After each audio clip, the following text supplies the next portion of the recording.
This is our turn back time today.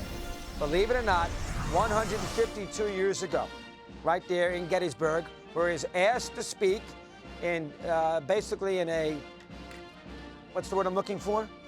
In a dedication to the Battle of Gettysburg, which ended July 3rd of 1863. Three-day battle, turned the Civil War. They bring Lincoln in on November 19th, and he has a 272-word speech. Got to put the glasses on, and I don't want to make light of this because this is significant.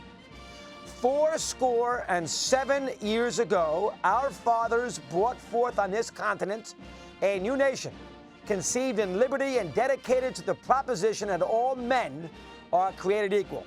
Now we are engaged in a great civil war, testing whether that nation or any nation so conceived and so dedicated can long endure.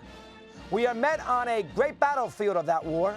We have come to dedicate a portion of that field as a final resting place for those who here gave their lives that the nation might live. It is altogether fitting and proper that we should do this. But in a larger sense, we cannot dedicate, we cannot consecrate, we cannot hallow this ground. The brave men, living and dead, who struggled here have consecrated it far above our poor power to add or distract.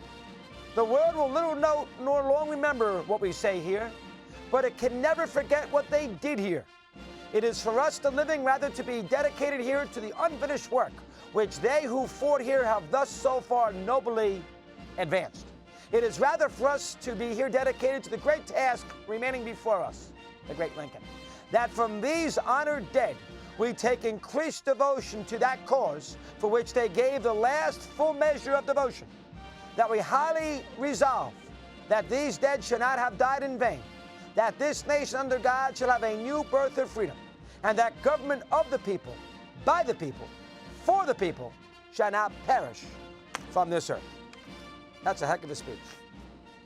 1863, Lincoln was 54 years of age. He died 18 months later. The war ended about 18 months later.